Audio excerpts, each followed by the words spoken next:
বাপেরা নওজওয়ানেরা মনে রেখে দিও, নামাজ যেমন আল্লাহ পাক পড়তে বলেছে, রোজা যেমন আল্লাহ পাক রাখতে বলেছে, মালদারদের যাকাত যেমন আল্লাহ দিতে বলেছে, মালদারদের হজ যেমন আল্লাহ করতে বলেছে, মনে রাখবে এগুলো তোমার আমার ব্যক্তি জীবনের কল্যাণ।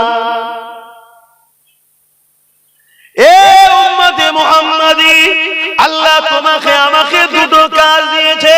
কুনতুম খায়রা উম্মাতিন উখরিজাত লিন-নাস তা'মুরুনা বিল মারুফ ওয়া তানহাউনা আনিল মুনকার। হে উম্মতে মুহাম্মাদি, আল্লাহ তোমাকে আমাকে শ্রেষ্ঠ উম্মত করেছে। কেন শ্রেষ্ঠ উম্মত? আল্লাহ তোমাকে আমাকে দুটো কাজ দিয়েছে। কি দুটো কাজ দিয়েছে?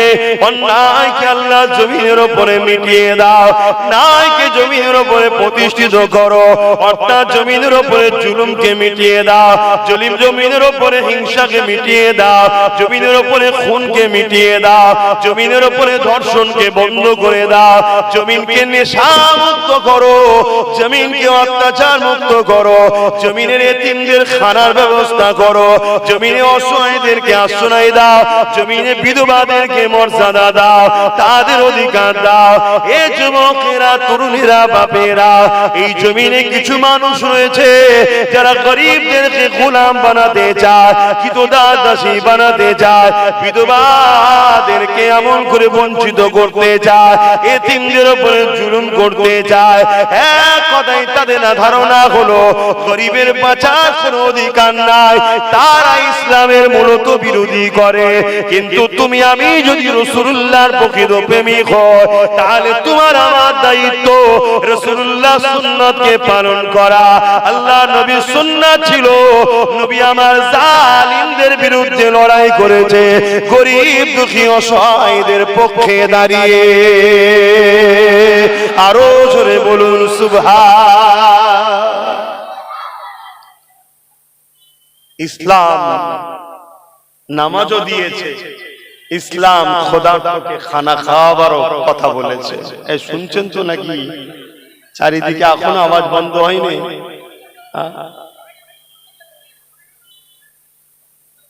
ও মানুষের ভিড়ে গরম হয়ে গেছে। শুনছেন তো? ওই মুসলমানটা ততদিন পর্যন্ত ইমানদার হতে পারবে না যতদিন পর্যন্ত সে সবকিছু থেকে রসুলকে বেশি না। জোরে বলো। মুসলমান আলাদা জিনিস আর ইমানদার মুসলমান আলাদা জিনিস। আমার কথাগুলো মন দিয়ে একটু শুনবেন।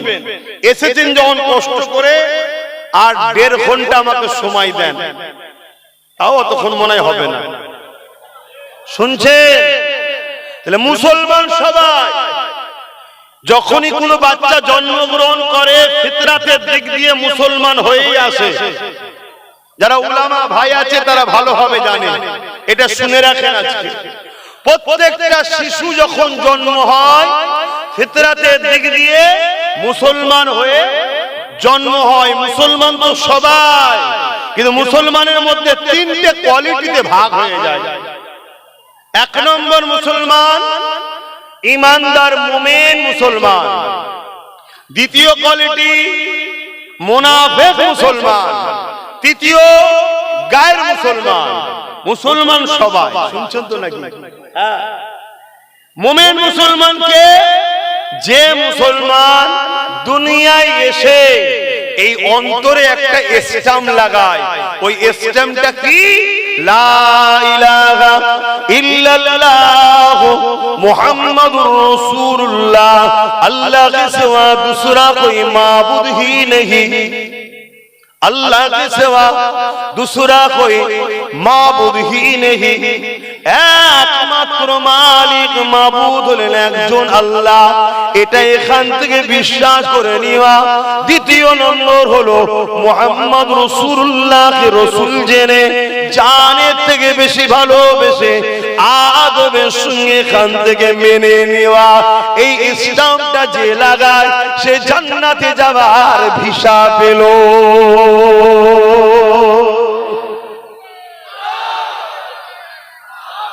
এবারে আপনি জান্নাতে গিয়ে ফাইভ স্টার 7 স্টার না লোকালে থাকবেন সেটা আপনার ব্যাপার। যত আমল করবেন জান্নাতে মাকাম বাড়বে, যত নামাজ বেশি জান্নাতে উঁচু বেশি, রোজা বেশি জান্নাতে মাকাম বেশি। শুনছেন তো নাকি? সব জান্নাত এক হবে না রে বাবা। তুমি আমিও ইনশাআল্লাহ জান্নাতে যাব, বলো ইনশাআল্লাহ। অসুবিধা আছে? আল্লাহ বলেছে যে আমার উপরে আশা করে আমি তাকে নিরাশ করি, তাহলে আশা করবে না কেন? বলো ইনশাআল্লাহ জান্নাতে যাব। কিন্তু খাজা হুজুরও জান্নাতে যাবে, এক ক্যাটাগরি হবে মনে হয়। এইটা তো মাথায় রাখা দরকার। তিনি কত ভিআইপি, তার জন্যই ভারতবর্ষে ইসলাম এসেছে। তাহলে এক হয়, আর আমাদের জন্য ইসলামের ক্ষতি হচ্ছে, তাহলে কি করে এক হয়? কিন্তু জান্নাত যেতে গেলে দুনিয়ার এক দেশ থেকে আরেক দেশে যেতে গেলে ভিসা লাগে না লাগে না? যত বড়ই ভিআইপি হোক ভিসা লাগবে না লাগবে না? এই মানুষটা হলো পাসপোর্ট, দুনিয়াটা হলো ভিসা অফিস। এই ভিসা অফিসের পেজ অন্তরে কলেমার স্টাম্প লাগাতে হবে, এটা হলো ভিসা অফিস দুনিয়া। তাহলে তুমি এবার এন্ট্রি হলে, এবার তোমাকে ইহরাম নিয়ে যেতে হবে, জামা কাপড় নিয়ে যেতে হবে, তবে তো আরবে যাবে, উমরা করবে, আর করবে, সব কাজ আছে। কি যত তুমি সেজে গুজে যাবে, যত ব্যাগ ভর্তি করে নিয়ে যাবে, যত তোমার নিরাপদ ওখানে হবে, আরো ভালো ভালো পজিশন তুমি পাবে। ডলার থেকে বা রিয়াল যত বেশি নিয়ে যাবে, তত বেশি তুমি কেনাকাটা করতে পারবে। বুঝাবার জন্য বলছি, দুনিয়ায় ঈমান আনার পরে যত ভালো কাজ করবে, নামাজ, রোজা, দাড়ি, টুপি, হজ, যাকাত, দান, খায়রাত, যত ভালো কাজ করবে তত তোমার জান্নাতে মাকাম বাড়বে। কিন্তু জান্নাত যেতে গেলে প্রথম কি লাগবে? ঈমান। ঈমান ঈমান ঈমান কি? নবীর প্রেম ও আদব। কথা বুঝে আসছে? এবারে আমরা নবীকে ভালোবাসি কি ভালোবাসি না, এর প্রমাণটা কি করে বোঝা যাবে? এর প্রমাণটা বুঝতে গেলে আমার রাসূলুল্লাহর হাদিস শুনতে হবে। আল্লাহ নবী জানিয়ে দিল আমাকে কারা ভালোবাসে। নবী জানিয়ে দিলেন মান আহাব্বা সুন্নতি, যারা আমার সুন্নাতকে ভালোবাসে, ফাকাদ আহাব্বানি, তারা আমি রাসূলুল্লাহ আমাকে ভালোবাসলো। আর আমাকে যারা ভালোবাসে, তারা আমি রাসূলুল্লাহ আমার সঙ্গে জান্নাতে যাবে। এ যুবকেরা, তরুণেরা, রাসূলুল্লাহ সুন্নাত কোনটা? নবী যেটা করেছে ওটাই হলো নবীর সুন্নাত। নামাজ ফরজ আল্লাহ পাক করেছে, কিন্তু নবী পাক নামাজ আদায় করেছে, এটাও রাসূলুল্লাহ সুন্নাত। আমাকে আপনাকে নামাজ পড়তে হবে, কিন্তু মনে রাখবে নামাজ হলো ব্যক্তি জীবনের আমল। আমি আপনি নামাজ পড়েছি, এটা আমার কল্যাণ, আপনার কল্যাণ। যে নামাজ পড়েনি তার কোনো উপকার হবে? জোরে বলুন। যে নামাজ পড়েনি আমি পড়েছি, ও না পড়ার জন্য আমার কোনো ক্ষতি হবে না। এটা ব্যক্তিগত আমল। শুনছেন তো নাকি? আজ বুঝবেন না, আবার সমালোচনা হবে। কিন্তু যদি আমরা এই সমাজ থেকে নেশাকে বন্ধ করে দিই, কেন রাসূলুল্লাহ নেশার বিরুদ্ধে লড়াই করেছে, রাসূলুল্লাহ নেশাকে বন্ধ করে দিয়েছে।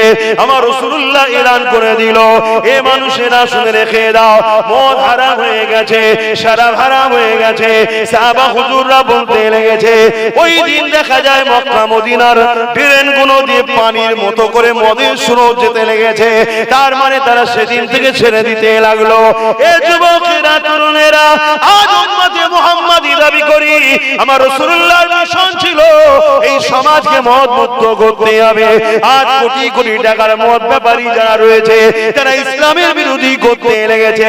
কেননা ইসলাম যদি প্রতিষ্ঠিত হয়, ইসলাম যদি আরো বাড়ে, ইসলামের যদি প্রচার থাকে, ইসলাম মদের বিরুদ্ধে, ইসলাম নেশার বিরুদ্ধে, এই জন্য তারা ইসলামের বিরোধী করতে লেগেছে। কিন্তু ইসলাম মদের বিরোধী কেন করেছে? মদ যদি আপনি খান, শরাব যদি আপনি খান, আপনার কিডনি নষ্ট হবে, আপনার লিভার নষ্ট হবে। এই মদের কারণে দেখা যাচ্ছে সমাজের ক্রাইম বেশি হচ্ছে। 100টা যদি ক্রাইম হয়, 80 থেকে 85টা হলো মদের কারণে। 100টা যদি অ্যাক্সিডেন্ট হয়, 80 থেকে 85টা মদের কারণে। 100টা নারীর সংসার যদি তালাক দিবস পড়ে যায়, সংসারে যদি অশান্তি হয়, এর জন্য 80-85 সন্ত্রাসীরা মদের কারণ, এ যুবকেরা মদের কারণে সমাজ আজকে ধ্বংস হয়ে যাচ্ছে। উম্মতে মুহাম্মাদি তোমার আমার দায়িত্ব হলো এই সমাজকে মদ মুক্ত করতে হবে। এই মদের কারণেতে আজ আমাদের কলকাতা তিলোত্তমা বোনটা আজ রেপ শুরু হয়েছে তা নয়, তাকে কি মর্মান্তিকভাবে হত্যা করা হয়েছে, আজ তার বিচার হলো না। এ যুবকেরা তরুণেরা বাবেরা এই মদকে বন্ধ করা উম্মতে মুহাম্মাদি তোমার আমার দায়িত্ব। দাঁড়িয়ে রাখা যেমন রাসূলুল্লাহ সুন্নাত রাখো, কিন্তু মনে রাখবে দাঁড়িয়ে রাখার থেকেও অনেক বড় সুন্নাত হলো মদ মুক্ত করার জন্য লড়াই করা।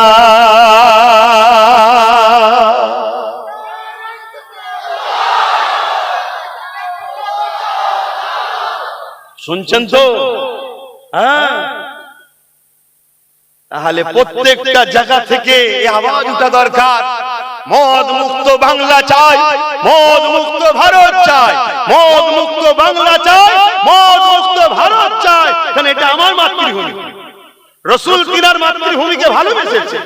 মক্কা ছিল রাসূলুল্লাহর মাতৃভূমি, আমাদের মাতৃভূমি ভারতবর্ষ। তাহলে এই ভারতকে মদ মুক্ত করতে হবে, বাংলাকে মদ মুক্ত করতে হবে। এই নিয়ে আওয়াজ শুধু নয়, এই নিয়ে আমাদের চেষ্টা, এই নিয়ে আমাদের সংগ্রাম, এই নিয়ে আমাদের লড়াই দরকার আছে না? হাত তুলে বলা আছে না? লম্বা করে হাত তোলা আছে না? কিন্তু তুমি যখন এই কথা শিখাবে, তোমার আমার রাজ্যেরই সরকার এ তো মদ ব্যাপারী, এ তো রেগে যাবে।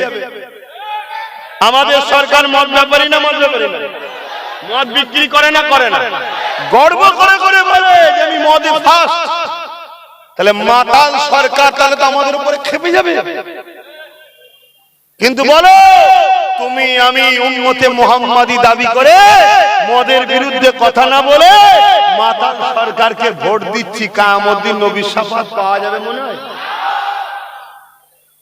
এবার আপনার আমার মাথায় কেউ ঢুকাতে পারে এটা তো গণতান্ত্রিক দেশ, এখানে কি করা যাবে? অ্যাকচুয়ালি ব্যাপারটা হলো তারাও সংবিধান পড়ে না আর আপনার সংবিধান জানা নাই। শোনেন, আমি গর্ব করে বলছি আমি ভারতীয়, আমি গর্ব করে বলছি আমার সংবিধানকে আমি ভালোবাসি। কেন? আমার সংবিধান নেশার বিরুদ্ধে। বলুন আলহামদুলিল্লাহ। তাহলে এমন একটা দেশে আমরা বসবাস করছি যে দেশে আমার কোরআন মদের বিরুদ্ধে, আমার রাসূল মদের বিরুদ্ধে, আমার দেশের সংবিধানটা নেশা মদের বিরুদ্ধে। তাহলে মদ বন্ধ হওয়া দরকার আছে না? না। কিন্তু মদটা বন্ধ করতে গেলে হুজুর শুধু ওয়াজ করলে হবে? এখান থেকে ফু দিলে মদ বন্ধ হয়ে যাবে? তার জন্য তাহলে আমাদেরকে তৈরি হতে হবে। আমরা সেই লোকের পাশে দাঁড়াবো, সেই রকম লোক তৈরি করব, তাদের পিছনে সাপোর্ট করে আমরা পাঠাবো। যা আইনের ঘরে যা, ওইখানে গিয়ে বিল পাস কর, মদ মুক্ত বাংলা চাই। কথা বুঝে আসছে না? না এই কথা কাজটা করা বা এই কথাটা বলা কি সিদ্দিকীর ভুল? কথা বলেন, আওয়াজ দেন, আওয়াজ দেন। ভুল? হ্যাঁ, আজকে অনেক হাজী সাহেব আছে আমার কওমের দাবিদার, নাউজুবিল্লাহ। রাত্রিরে কালকে ভোট, আজকে রাত্রিরে বাড়ি বাড়ি মদ শুনছেন? হ্যাঁ, আপনাদের আশপাশেও আছে। আপনি আমাকে শুধু হুজুর ভাবছেন কেন? আমি আরো কিছু জানেন না তো আপনারা?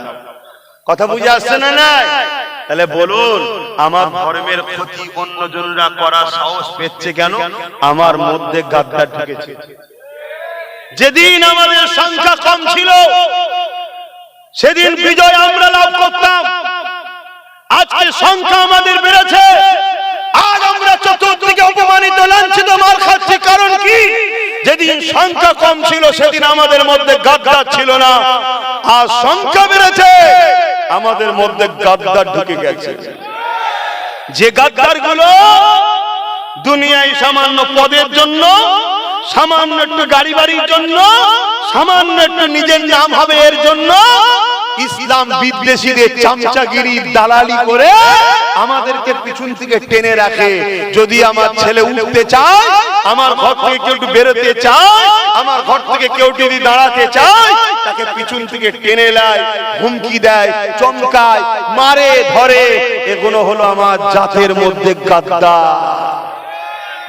কথা মাথায় ঢুকছে না? ঢুকছে না?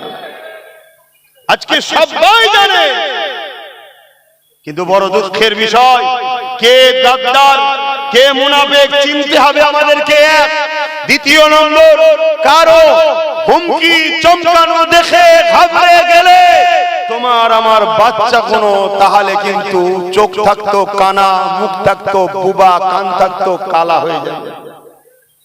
কথা শুনছেন? আর আমার আল্লাহ আমাদেরকে যে দুটো কাজ দিয়েছে, ওই দুটো কাজ যদি না করি আল্লাহ ছেড়ে দেবে? আল্লাহ কাজ দিয়েছে তো, অন্যায়কে মিটাও, ন্যায়কে প্রতিষ্ঠিত করো। এবারে একটা প্রশ্ন হতে পারে, ও রব্বি আল্লাহ, আমি অন্যায় বিরুদ্ধে বললে অন্যায়কারীরা পুলিশ নিয়ে এসে আমার নামে কেস দেবে, আমি অন্যায় বিরুদ্ধে বললে অন্যায়কারীরা আমার দোকান ভেঙে দেবে। ও রব্বি আল্লাহ, আমি অন্যায়কারীদের বিরুদ্ধে বললে অন্যায়কারীরা আমার টোটো চালানো বন্ধ করে দেবে, অন্যায়কারীরা আমার ঠ্যাং ভেঙে দেবে, অন্যায়কারীরা আমাকে মারবে। এ যুবকেরা, তরুণেরা, এটাই তো আল্লাহ পরীক্ষা তোমাকে নিচ্ছে। তুমি আমি যে বলি আল্লাহ তোমাকে ভালোবাসি, তুমি আমি যে বলি আল্লাহ তোমার জন্য জীবন দিতে পারবো, তুমি আমি যে বলি সব কিছুর আগে আল্লাহ ও রাসূল, এই তোমাকে আমাকে আল্লাহ পরীক্ষা নেবে। পরীক্ষা যদি না বেলাল হুজুরকে নিত, তাহলে আমরা বোঝাতাম কেমন করে আল্লাহ পাকের প্রেমিক যারা হয় তারা কেমন হয়, এই কথা আমরা বোঝাতাম কি করে। নামাজ তো হাজারো লোক পড়ে, রোজা তো হাজারো লোক রাখে, মসজিদ তো দিনকে দিন বেড়েছে, দাড়ি টুপি তো দিনকে দিন বেড়েছে, সব কিছু বাড়ার পরও তুমি আমি আজ লাঞ্ছিত অপমানিত কেন? একটাই কারণ, যেটা সহজ কাজ ওখানে আমাদেরকে পাওয়া যায়, কিন্তু জঙ্গলকে পরিষ্কার করার সময় তোমাকে আমাকে পাওয়া যায় না। এ যুবকেরা, তরুণেরা, আমার নবী পাকের ইতিহাস শোনো। আল্লাহ নবী, নবী দয়ার নবী, 40 বছর বয়স যখন হলো, নবী আমার নবুয়তের এলান করলে, আনা মুহাম্মদ রাসূলুল্লাহ। দুনিয়া জালিমরা আমার নবী পাকের বিরুদ্ধে লেগে গেল। আমার নবী পাক কি করেছিল? তাদের বিরুদ্ধে সংগ্রাম করেছে, তাদের বিরুদ্ধে লড়াই করেছে। কেন লড়াই করেছে? আল্লাহ জমিনের উপরে অন্যায়কে বন্ধ করতে হবে, আল্লাহ জমিনের উপরে অত্যাচার বন্ধ করতে হবে, আল্লাহ সৃষ্টিকে বাঁচাতে হবে। এই লড়াই রাসূলুল্লাহ করতে লেগেছে। এই লড়াই রাসূলুল্লাহ দান্দা মুবারক শহীদ হয়েছে, এই লড়াই রাসূলুল্লাহ শরীরে খুন পর্যন্ত ঝরেছে, এই লড়াই রাসূলুল্লাহ তায়েফের জমিন অজ্ঞানে পড়েছিল। এ যুবকেরা, তরুণেরা, নামাজ পড়তে যাওয়ার জন্য নবী মার খাইনে, রোজা রাখতে যাওয়ার জন্য নবী মার খাইনে, নবী মার খেয়েছে অন্যায়কে বন্ধ করার জন্য। আর নামাজ নবী কবে এনেছে? নামাজ তো নবী এনেছে 610-এ। কবে জানেন? 570 খ্রিস্টাব্দে নবী দুনিয়ায় এসেছে। 40 বছর পর নবুয়তের ঘোষণা, তার মানে 610 থেকে 11 বছর নবী লড়াই করেছে। পৃথিবীর সমস্ত অন্যায়, অত্যাচার, জুলুম, খুন, খারাপি, দাঙ্গা, ফাসাদ, রাহাজানি বন্ধ করে পৃথিবীর মানুষকে শান্তি দিয়েছে, আজাদ দিয়েছে। তারপরে 11 বছর পর 621-এ আমার রাসূল মেরাজে গেছে, মেরাজ থেকে নামাজ এনেছে। তাহলে নামাজ যেমন পড়তে হবে পড়েন, কিন্তু নামাজ পড়ে যদি কোন জালিমের সঙ্গে সাবধান, মনে রাখবেন আমার আল্লাহ জালিমের সঙ্গে আপনার হাসর নাসর করবে। আর রাসূলুল্লাহর হাদিস, নামাজ পড়ো, যদি কেউ জালিমদের সাথ দেয় আল্লাহ রাসূল বলছে সে ইসলাম থেকে বেরিয়ে যাবে। কথা মাথায় ঢুকছে?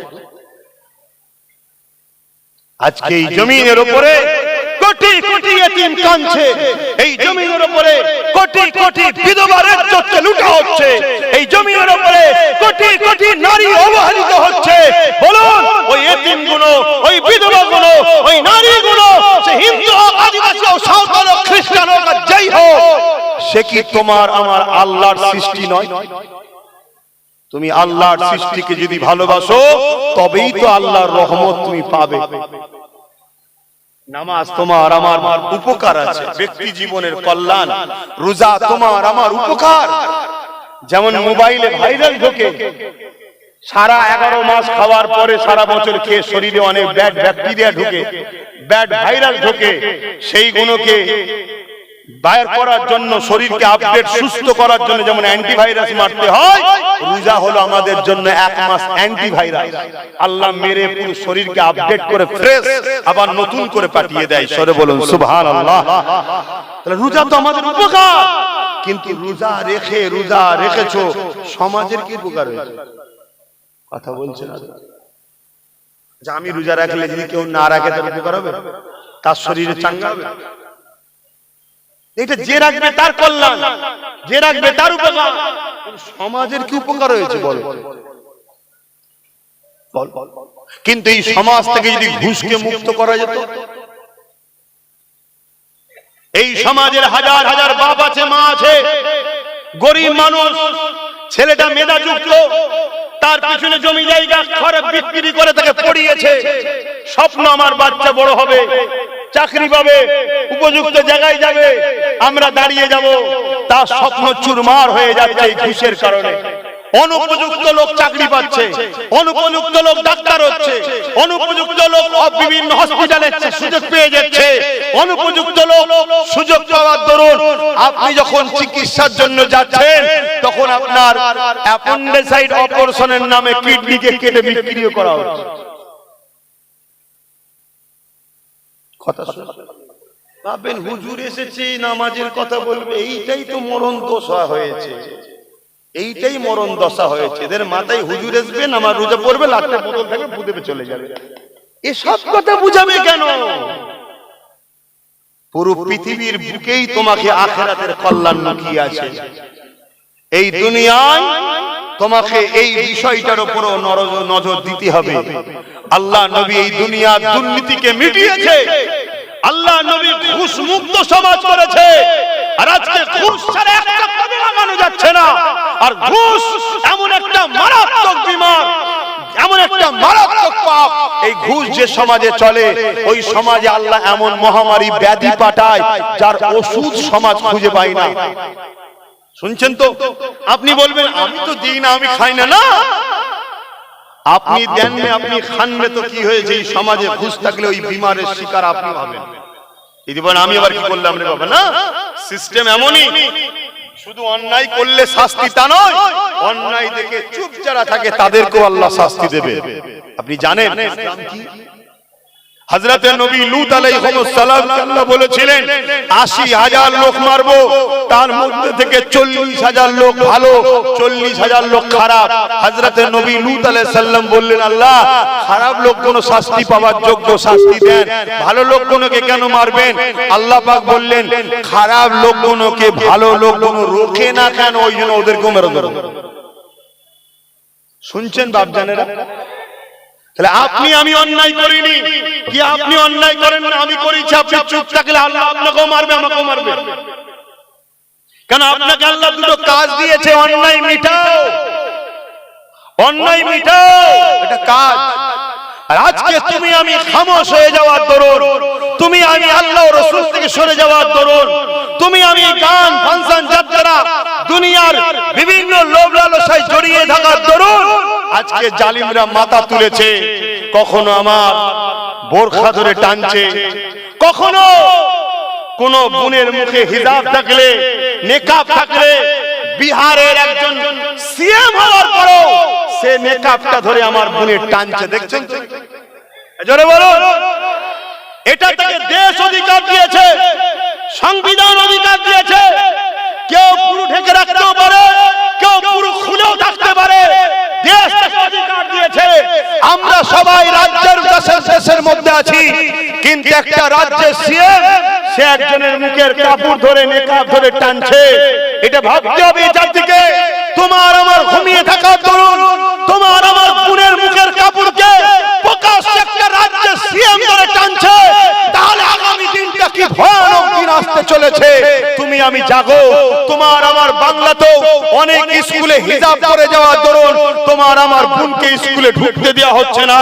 তোমার আমার বোনকে তারা উলঙ্গ দেখতে চাইছে, তারা তোমার আমার বোনকে কোরআন সুন্নাহ বিরোধী দেখতে চাইছে, তাহলে একদিকে কোরআন সুন্নাহ মানতে গেলে স্কুলে ঢুকতে পারবে না, আর স্কুলে ঢুকলে জান্নাতে যেতে পারবে না। এই বিচখানে দাঁড়িয়ে থেকে এই যুব সমাজকে প্রশ্ন করছি, দেশ যখন রাইট দিয়েছে যে যেভাবে থাকতে পারে, তাহলে এদের অধিকার কে দিল তোমার আমার পছন্দের উপরে আঘাত দিবার? একটাই কারণ, তুমি আমি ঘুমোচ্ছি তাই এরা এই অধিকারটা পেয়েছে। আমার কথা বুঝছো তো ভাইরা? আমার যুবকরা বুঝছো তো? আজ হয়তো আমার কথা পছন্দ না হতে পারে, কিন্তু মনে রেখে দিও, গত 8 বছর ধরে বলছিলাম যে তোমার আমার অকাত যাচ্ছে। আজকে গেছে তো নাকি? আজকে বলে যাচ্ছি, যদি আজ না জাগো, কাল তোমার স্ত্রী তোমার থাকবে না, কাল তোমার বেটি নিরাপদে থাকবে না, কাল তোমার বাচ্চা নিরাপদে থাকবে না, কাল তোমার বাচ্চাকে পড়তে পাঠাবে, সন্ধ্যায় খবর পাবে লাশ হয়ে কোথায় পড়ে আছে, কাল তোমার মেয়েকে পড়তে পাঠাবে, সন্ধ্যায় খবর পাবে রেপ হয়ে পড়ে আছে। যদি আজ না জাগো, কেন জঙ্গল যখন সমাজে গুন্ডা রাজ শুরু হয়, তখন কিন্তু সেই গুন্ডা রাজকে মিটাতে যদি না পারো, তাহলে কিন্তু তার আগুনে তোমার আমার ঘরের বাচ্চাদেরকেও পুড়তে হবে। আজকে তোমার আমার ঘুমিয়ে থাকার দরুন, আজকে এই ভারত পশ্চিম বাংলার তোমার আমার এই পাশে, এই কথা প্রায় বলেছি, আজও বলছি, অসুবিধা আছে? এই পাশে ভাটপাড়াতে বিজেপির নেতা অর্জুন সিং, সে বলছে ইসলামে নাকি রেপ করাটা খারাপ কাজ নয়। বলুন নাউজুবিল্লাহ। ইসলামে রেপ করা ভালো? এই ইসলামে রেপ করা ভালো? ইসলাম রেপ করতে বলেছে? তাহলে এই মেসেজটা তোমার আমার পিছনে কোটি কোটি অমুসলিম ভাইদের কাছে যাচ্ছে না, যায় না? বলো বলো বলো। যদি এর শাস্তি না হয়, তার মানে কথাটা বাস্তব প্রমাণ হলো। অন্যায় করলে তো শাস্তি হবে নাকি? আমার কথা মাথায় ঢুকছে তো নাকি? তাহলে কালকে তুমি যখন কোন জায়গায় খেলালে, কোন মুসলিম এলাকায় ঢুকবে, অমুসলিম এলাকায় ঢুকবে, কেরা নাই মুসলমান, ওদের মাথায় ঢুকবে এদের রেপ করা ভালো কাজ, এই এলাকায় খবর দেখবি নাই, মেরে মেরে মেরেই ফেলবে। এই শুনছেন তো নাকি? তুমি ট্রেনে উঠবে, কালকে লোক স্ট্রাইক করবে, এই মুসলমানদের ঘরে ট্রেনে উঠতে দিয়ে হবে না, এরা রেপ করে, এরা রেপ করা ভালো কাজ এদের। এই কথা শুনছেন? তুমি জানো না তোমার পিছনে কি প্ল্যান হচ্ছে? সাপ দেখলেই মারো না মারো? জোরে বলো, সাপ দেখলে কি করো? বলো বলো। সারা দিতে হবে, একা চিল্লালে হবে না। সাপ দেখলে কি করো? কেন মারো? এই কি করি সাপ দেখলে? এই বাচ্চাদের ঘরে জিজ্ঞেস করি কি করি? একটু একটু ছেলে জানিস মারতে হয়? তাহলে ছোট্টবেলা থেকে এদেরকে ব্রেনে ঢুকিয়েছি আমরা যে সাপ মারার জিনিস। কেন? ও ক্ষতিকারক, তাই তো? এই দেখেন বাচ্চা কোনো বলছে মারি। তোমার আমার পিছনে কোটি কোটি লোককে ছোটবেলা থেকে ব্রেনে ঢুকানো হচ্ছে, আজ থেকে 60, 70, 80 বছর ধরে। মুসলমান মানে এদেরকে মেরে দিতে হয়, এরা খারাপ জিনিস। না হয় 60, 70 বছরে মুরব্বীকে টেনে ধরে গালে চড় মারে একটা মেয়ে, কেন মারছে? তার মেন্টালিটিতে সেটিং হয়েছে মুসলমানকে মেরে দিতে হয়, মুসলমানকে শেষ করে দিতে হয়। যেমন সাপ দেখলে মারতে হয় তোমার আমার ব্রেন, তেমন মুসলমানকে দেখে মারো। এই প্ল্যানটা তৈরি হচ্ছে, অলরেডি হয়ে গেছে। তাই বিভিন্ন জায়গায় গণভিড়ের মাধ্যমে মিটতে মারতে মারতে মারতে মেরে ফেলছে না ফেলেন? জোরে বলো। আমার বাংলাদেশ ক্যানিংয়ে নিশ্চয়ই সোশ্যাল মিডিয়ায় দেখেছো, সিসি ক্যামেরায় ধরা পড়েছে, সে বেঁচে ছিল, তারপরও তার পায়ে দড়ি বেঁধে টানতে টানতে পাকা রাস্তার উপর দিয়ে লিয়ে গিয়ে তাকে মেরে ফেলা হলো। আমার বাংলাদেশ বাঁকুড়াতে গরু ব্যবসা করে মুরব্বী মানুষ, হাতে পায়ে দড়ি বেঁধে তাদেরকে কিভাবে পিটানো হলো। আমার বাংলাদেশ রিকশা চালক মুসলমান হওয়ার দরুন তাকে মারা হলো। আমার বাংলাদেশ থানার মধ্যে মুসলমান ছেলেদেরকে পিটিয়ে মেরে ফেলা হচ্ছে। কোথায় আছো তুমি? তাই বারবার বুঝিয়েছি, আজও বুঝাচ্ছি, এর জন্য দোষী যারা মারছে শুধু তারা নয়, তোমার আমার গাফলতি, তোমার আমার ঘুমিয়ে থাকা, তোমার আমার সজাগ না হওয়াটার জন্য দোষী। আমার কথায় একমত হতে পারছো তো নাকি? হোম মন দিয়ে শোনো, বোঝার চেষ্টা করো। আজকে অর্জুন সিং বলছে ইসলামে নাকি রেপ করাটা খারাপ কাজ নয়, ওর শেষ শাস্তি হয়েছে, ওর জেল হয়েছে। সরকার কে রয়েছে, ওদের পক্ষে না বিরুদ্ধে? জোরে বলো। সরকার তো বলছে আমি বিজেপির বিরুদ্ধে। যদি বিজেপির বিরোধী হয় তাহলে এই সুযোগকে ধরে জেলে ভরা দরকার ছিল না? ছিল না? এত লোক কেস করলো তারপরেও ধরলো? জোরে বলো, ধরেনি। অথচ নওশাদ সিদ্দিকীকে সরকার 42 দিন জেল খাটালো না? খাটালো না? কারণ কি? দাড়িওয়ালা টুপিওয়ালা নেতা হবি? দাড়িওয়ালা টুপিওয়ালা নেতা হবি কি রে? যেমন আজকে সরকার বলছে ঘুগনি বিক্রি করে খা, এটা এমনি বলে, অ্যাকচুয়ালি বুঝাতে চেয়েছে অন্য জিনিস। তোরা আমার নেতা হবে কি রে? তোরা তো ঘুগনি বিক্রি করে খাওয়ালো, তোরা তো কিছুই বসালো। তাদের ঘরে ছেলে একটা বড় হচ্ছে, নেতা হতে যাচ্ছে, সমাজকে চালাবে বলছে, দেশকে চালাবে বলছে, রাজ্যকে চালাবে বলছে, তাকে ধরে 42 দিন ভরে রাখতে পারলো, তার কিছুই দোষ নেই, কোনো প্রমাণই হলো না দোষ। কোর্ট থেকে তাকে জামিন করে দিয়ে খালাস করে দেওয়া হলো। কিন্তু আজকে এত বড় একটা ধর্মের বিষয়ে সংবিধান বিরোধী একটা ভারতবর্ষের দ্বিতীয় বৃহত্তম ধর্ম মান্যওয়ালাদের মানুষ মুসলমান, ইসলাম এবং পশ্চিম বাংলায় মুসলমানরা যার সাথে, তারাই পশ্চিম বাংলার মসনদে বসে তাদের ধর্মের বিরুদ্ধে বিজেপির নেতা এত বড় কথা বললো, আমাদের রাজ্য সরকার তার বিরুদ্ধে কোনো ব্যবস্থা নিয়েছে? আর অথচ ওয়াকফ নিয়ে যাও একটা আন্দোলন করতে, জামাল মসজিদ ভাঙতে দিচ্ছি না, দেবো না, কেন্দ্রের কালা শাসন মানছি না, মানবো না, মুদি হাটাও, দেশ বাঁচাও, অমনি দেখবেন মমতার পুলিশ তুলে যাবে। আর আমি মোদির বিরুদ্ধে বলছি, তুলে যাচ্ছিস কেন? বলছেন না ওটা আমার দাদা হয়। শুধু বোকা আমরা রয়ে গেলাম, বাকি সবাই চালাক হয়ে গেছে, সবাই যে যার ঘর গুছিয়ে নিয়েছে, শুধু বোকা আমরা রয়ে গেলাম।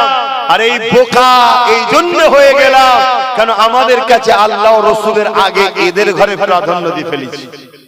এজন্য আল্লাহ ও রসুল আমাদের থেকে মুখ ফিরিয়ে নিচ্ছে। কথা মাথায় ঢুকছে?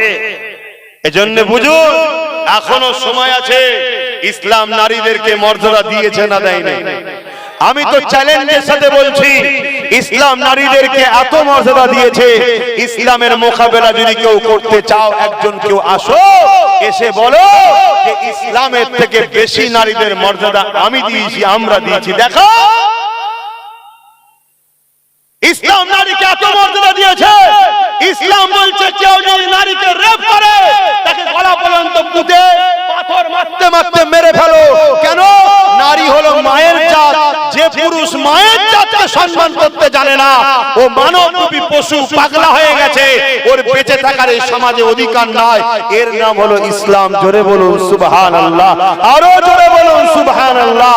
আর যারা ইসলামের নামে মিথ্যাচার করছে, তাদের দলও অনেক রেপিস্ট নেতা আছে, আর তাকে যারা ধরছে না, রাজ্য সরকারও রেপিস্টদের বাঁচাবার জন্য সুপ্রিম কোর্টে কেস চালাচ্ছে। জানেন আপনারা? এই জানেন? এক কথা বলছেন না, মনে হলো হুজুর সব ঠিক আছে, এই সরকারের বিরুদ্ধে বলছেন কেন? এটা মনে হচ্ছে নাকি? সরকারের বিরুদ্ধে যদি বললে অসুবিধা হয়, তাহলে কোরআন শরীফ থেকে ফেরাউনের পাঠকে বাদ দিতে হবে, নমরুদের পাঠকে বাদ দিতে হবে। নাউজুবিল্লাহ, ফেরাউন, নমরুদ এগুলো সব রাজনীতির নেতা ছিল না? ছিল না? তাহলে তাদের বিরুদ্ধে তো বলা যাবে না? ও তাদের বিরুদ্ধে খুব বলে। কিছু মলি সাহেব আছে, ক্যাঁ ক্যাঁ করে চিল্লাই ফেরাউনের বিরুদ্ধে, বলছি তো মরে গেছে, কিছু করতে পারবে না, এগুলো জেন্ত ফেরাউন, এদের বিরুদ্ধে বলিস নি, কেস হয়ে যাবে। বলতে তো এদের বিরুদ্ধেই হবে, তবেই তো কোরআন শিখিয়েছে আমাদের ঘরে। কোরআন তো আমাদের জন্য রাস্তা দেখাচ্ছে যে আগে এই ঘটনা করেছে, আবার এজিদ আসবে, তোমরা যদি হোসাইনি হও এজিদের সাথ দিও না। আবার নমরুদ আসবে, তোমরা যদি ইব্রাহিমের সন্তান হও নমরুদের সাথ দিও না। আবার ফেরাউন আসবে, তোমরা যদি মুসাকে ভালোবাসো তাহলে ফেরাউনের সাথ দিও না। এই তো কথা। অথচ ইসলাম নারীদের ঘরে কত সম্মান দিয়েছে আল্লাহ নবী জানিয়ে দিলে কারো ঘরে যদি একটা কন্যা সন্তান হয়, দুটো কন্যা সন্তান হয়, এই দুটো সন্তানকে যদি তার বাপ লালন পালন করে বিবাহটা দিয়ে দিতে পারে, মনে বেজার যদি না হয়, কন্যা বলে অবহেলা না করে, খুশি মনে নিয়ে গিয়ে তাকে লালন পালন করে ওই দুই কন্যা যদি বিবাহ দিয়ে দিতে পারে, আল্লাহ রাসূল জানিয়ে দিয়েছে ওই দুই কন্যার আব্বাকে আমি রাসূলুল্লাহ শাফাআত করিব। আল্লাহ নবী আরো জানিয়ে দিলে কারো ঘরে যদি একটা দুটো তিনটে কন্যা সন্তান হয়, ওই তিন কন্যার বাবা নারীগুলো পেয়ে যদি অশুভ মনে না করে, মন খারাপ না করে, নারীগুলোকে লালন পালন করে বিবাহ দিয়ে দিতে পারে, আমি রাসূলুল্লাহ জানিয়ে দিই ওই তিন কন্যার বাবা আর আমি রাসূলুল্লাহ আল্লাহর জান্নাতে দুটো আগুন তুলে দেখিয়েছে, পাশাপাশি থাকিব। এই কথা শুনে এক সাহাবী বলতে লাগলো, ইয়া রাসূলুল্লাহ হাবিবাল্লাহ, আমার তো একটি মাত্র কন্যা, হুজুর আমি এই নিয়ামত থেকে বঞ্চিত হয়ে গেলাম। আল্লাহ নবী বললেন, সাহাবী রে, ওই কন্যাকে ভালোবাসো, লালন পালন করে বড় করে বিবাহ দিয়ে দাও, আমি রাসূলুল্লাহ বলি তোমারও শাফাআত আমি নবী করব।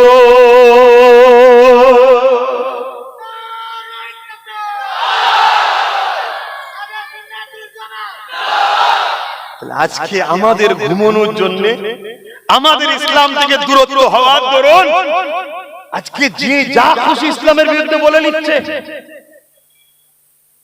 শুনছে আজকে আবার কেন্দ্র সরকার একটা আইন তৈরি করেছে 2025-এ, ওয়াকফ কালা কানুন, শুনেছেন তো নাকি?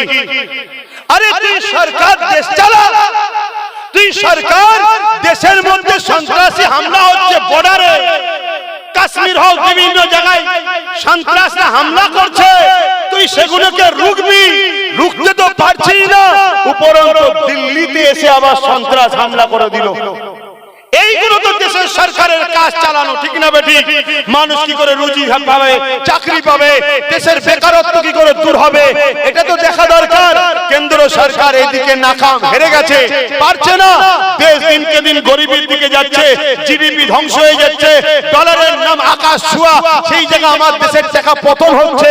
এই সবকে চাপা দেওয়ার জন্য কেন্দ্র সরকার আইন তৈরি করছে, মসজিদ মাদ্রাসা কবরস্থান ওয়াকফকে লুটবে। আইন করেছে না করেন? এজন্য বলে, আরে আমার মসজিদ আমি চালাবো, মন্দির হিন্দু চালাচ্ছে, গুরুদ্বার শিখ পাঞ্জাবিরা চালাচ্ছে, খ্রিস্টানরা তাদের চাষ চালাচ্ছে, মসজিদের দায়িত্ব তো মুসলমানদের, মুসলমান চালাবে, মাদ্রাসা মুসলমান চালাবে, কবরস্থান মুসলমান দেখবে, খানকা মুসলমান দেখবে। কিন্তু না, আজ আমার কম এদের চামচাগিরি করে করে নিজের পায়ে না দাঁড়ানোর দরুন আজকে ওরা আইন তৈরি করছে কি 29 লক্ষ বিঘে জায়গা ভারতবর্ষে ওয়াকফের আছে, সেই জায়গাকে আজকে সরকার লুটতে যাচ্ছে। অনেক জায়গার কবরস্থানকে ভেঙে বোলডোজার দিয়ে সমান করে সেখানে বড় বড় কোম্পানির হাতে তুলে দিয়েছে। তারা সিনেমা হল করবে, কি ফাংশনের জায়গা করবে, কি মদের জায়গা করবে। আজকে বলো জাতি, তোমার দাদুর কবরের উপরে ডিজে বাজছে, এটা চাইছো? তোমার দাদুর কবরের উপরে পতিতালয় হোক, যেখানে মদের আলোর বলবে, নারীদের দেহ শোষণ করা হবে, এটা কি চাইছো? তুমি কি চাইছো তোমার মসজিদগুলোকে বুলডোজার দিয়ে ভেঙে দেওয়া হবে, বা ওই মসজিদকে সিনেমা হল তৈরি করা হবে, বা মদ খাবার আড্ডা তৈরি করা হবে? এটা কি উম্মত তুমি চাইছো? কিন্তু রুখবে কি করে? কি করে রুখবে? তাদের হাতে ক্ষমতা আছে, তারা আইন তৈরি করে দিয়েছে, দিয়ে আজকে দখল করছে।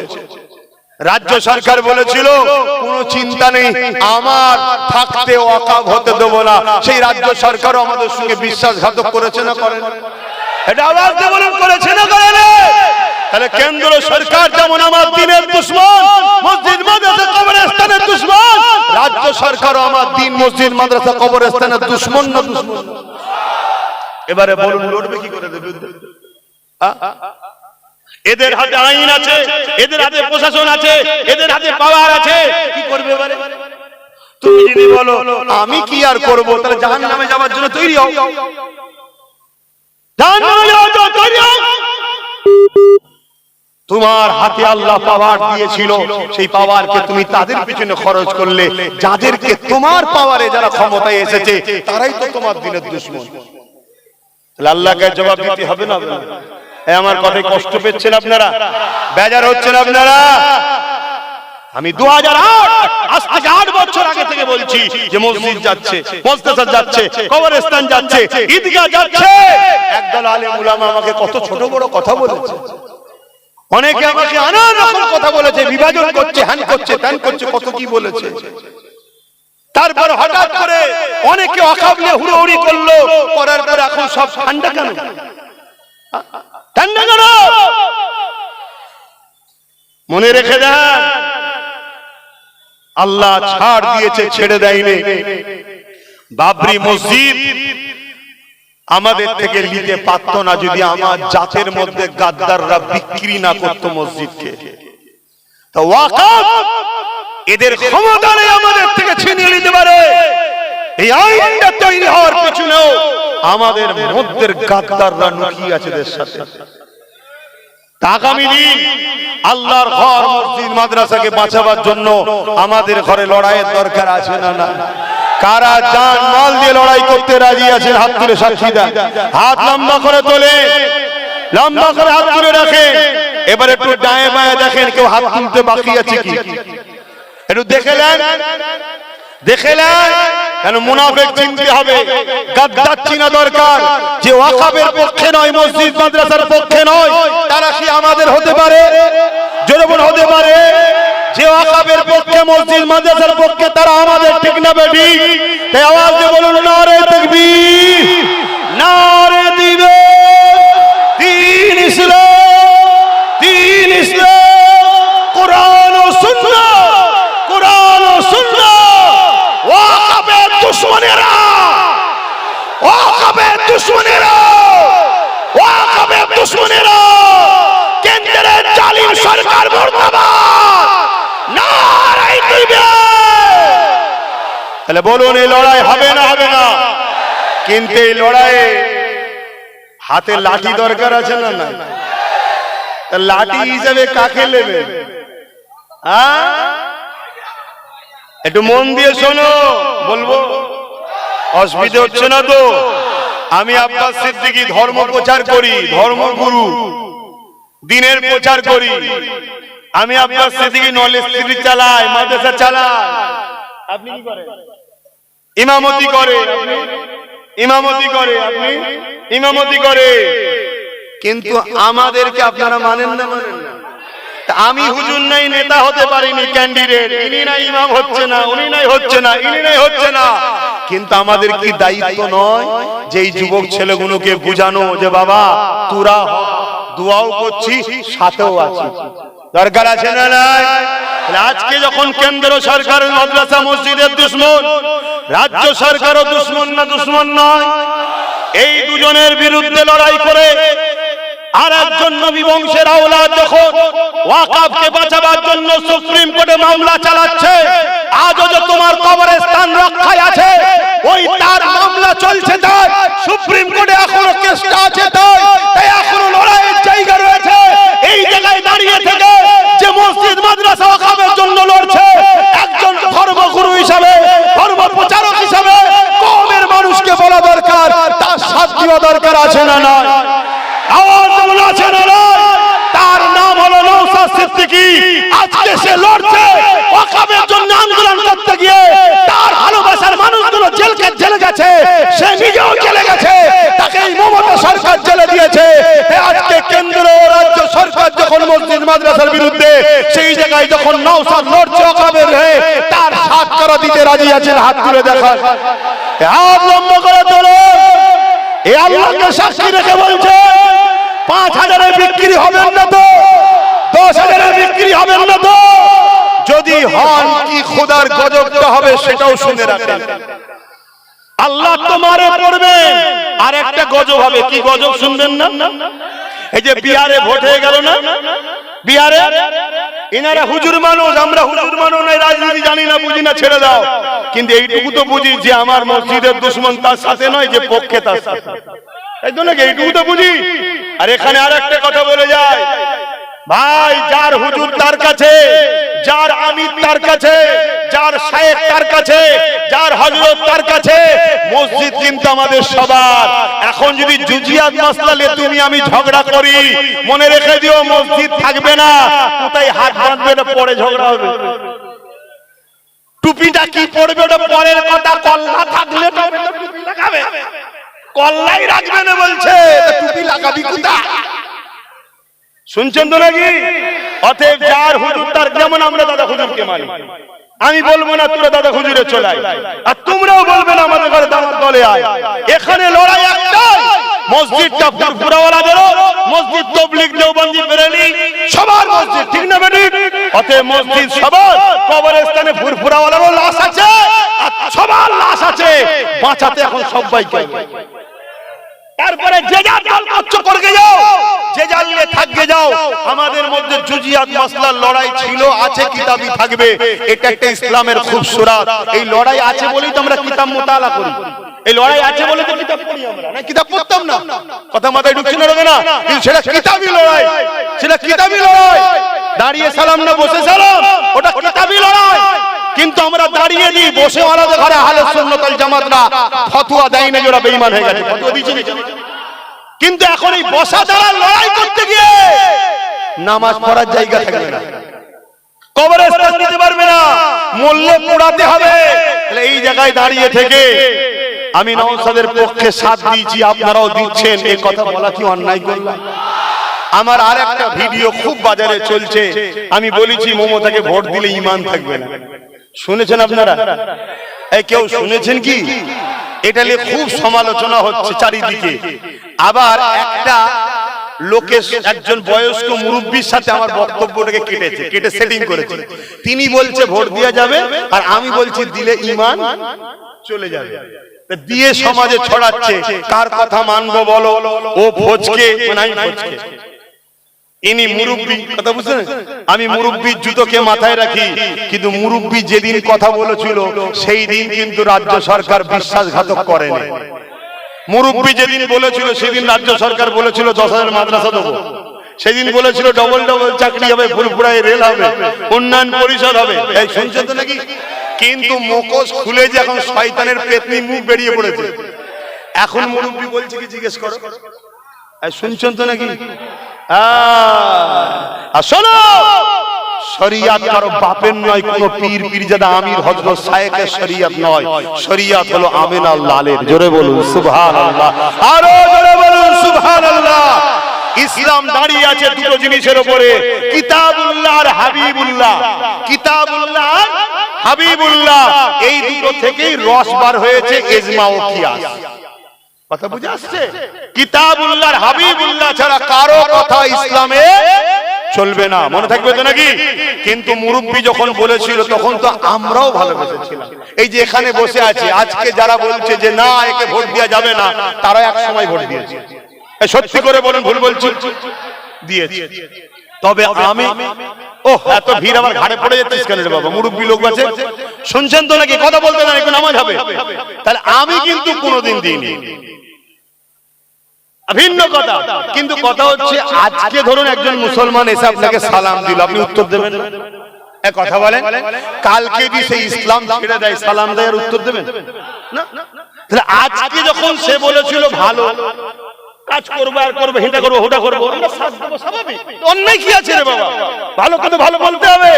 কিন্তু যখন তার পেতনি মুখ বেরিয়ে পড়েছে, আর সাথ দেওয়া যাবে? হ্যাঁ কথা বলুন, দেওয়া যাবে,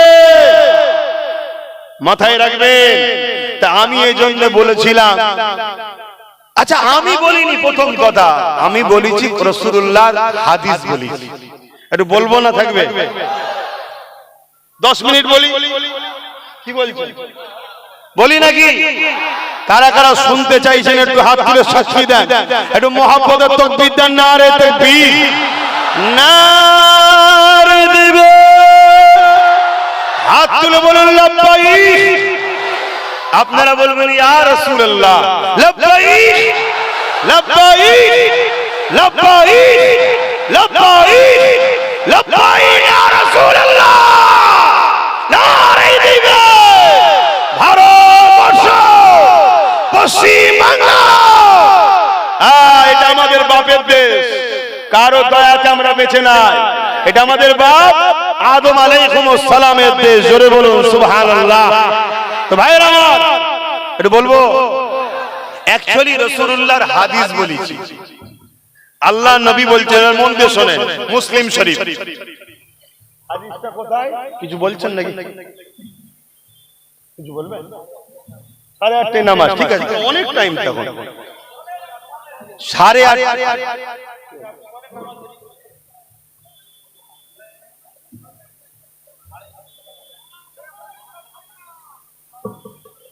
আচ্ছা আচ্ছা, এ কেউ তাবারুক খেতে আসেন রে বাবা? কে কে তাবারুক খেতে এসেছেন? কে কে তাবারুক খেতে এসেছেন? যারা তাবারুক খেতে এসেছেন হাত তোলেন, তাদের কি তাবারুক দেওয়া হবে? আর যারা হাত তুলবেন না, দেওয়া হবে না। তাবারুক খাবেন? হে তাবারুক খাবেন, কোন মন খাবার কি? এই সেদিন বোম্বাই গত পরশুদিন ছিলাম, গতকালকে তো এলাম, ও বেচারিরাও আইডিয়ার ফেল হয়ে গেছে। কথা বুঝে আসছে? মন খারাপ তো কেউ করে না, মন খারাপের ব্যাপার নেই। ও মোস্তফা জানে রহমতের গোলামকে দেখলেই এরা খুশি হয়ে যায়, আলহামদুলিল্লাহ। আর আমি তোমাদেরকেও বলে যাচ্ছি, নবীর গোলাম হও, নবীর গোলাম হও, নবীর গোলাম হও। নবীর গোলামের দাম বাড়ে, কমে না। জোরে বলুন সুবহানাল্লাহ। যেদিন বেলাল হুজুর ইদর উদর বিক্রি হয়েছিল, যেদিন মোহাম্মদ রসুল বেলালকে খরিদ করলেন, সেদিন বেলাল কাবার মাথায় উঠে আজান দিবারও পাওয়ার পেল। জোরে বলুন সুবহানাল্লাহ। আরে 850 বছর হয়ে গেল, হিন্দুস্তানের বাদশাহ গরিবে নওয়াজ 800 বছর হয়ে গেল দুনিয়া থেকে আখিরাতের রাস্তায় রওনা দিয়েছে। আজও তার শান দেখো, আজও তার বাদশাহী দেখো। নেতা কাটা, মুসলিম অমুসলিম, খেলোয়াড় থেকে শুরু করে কেউ বাদ দেয়নি। হাতটাকে আমার দেশের প্রধানমন্ত্রীও পার বছরে চাদর পাঠায়, বাবা তোফা পাঠালাম। একটাই কারণ, মোহাম্মদ রসুলের গোলাম ছিল। জোরে বলুন সুবহানাল্লাহ। বাকি সব জায়গায় দাম কমে যায়, বুড়ো হলে দাম কমে যায়, খেলোয়াড় পুরাতন হলে দাম কমে যায়, গায়ক বয়স হলে গাইতে পারে না, দাম কমে যায়। একমাত্র রাসূলুল্লাহর গোলামের দাম বাড়ে। যত আলেমরা পুরাতন হয়, যে আলেমরা নবীর গোলাম যত পুরাতন হয়, আগে হাতে মুসাফা করতে, এখন কদম মুসিও করে। কেন? নবীর গোলামের বয়স বাড়ছে, বয়স বাড়লে দাম বাড়বে। তোমাদেরকেও বলবো, একটা জায়গা যেখানে গোলামি করাটাও নসিবের ব্যাপার, সবার কপালে হয় না। তো যাক, আমি কি বলেছিলাম একটু বলে যাই। মিশকাত শরীফের হাদিস মন দিয়ে শুনবেন, আমার রাসূলুল্লাহর কথা বলছি। উম্মত, পাপ করেছো, গুনাহ করেছো, দাড়ি ছেড়েছো, প্যান্ট শার্ট করেছো, সিনেমা দেখেছো, যাত্রায় গেছো, ফাংশনে গেছো, আরো ইত্যাদি ইত্যাদি, আরো পাপ করে ফেলেছো, মদ খেয়েছো, জিনা করেছো, এখনো দরজা খোলা আছে, তওবা করো, আল্লাহ মাফ করবেন। জোরে বলুন সুবহানাল্লাহ। কিন্তু মনে রেখে দিও, রাসূলের দ্বীনের যদি দুশমন হও বা দুশমনের শক্তিশালী করো, মাফ নাই। তার দলিলটা শোনো। আল্লাহ রাসূল বললেন, মুসলিম শরীফের হাদিস, অন্যায় দেখলে হাত দিয়ে রোকো। বলুন, অন্যায় দেখলে হাত দিয়ে রোকো। যদি হাতে রুখতে না পারো, মুখ দিয়ে প্রতিবাদ করো। যদি মুখ দিয়ে প্রতিবাদ করতে না পারো, অন্তর থেকে ঘৃণা করে দূরে সরে যাও।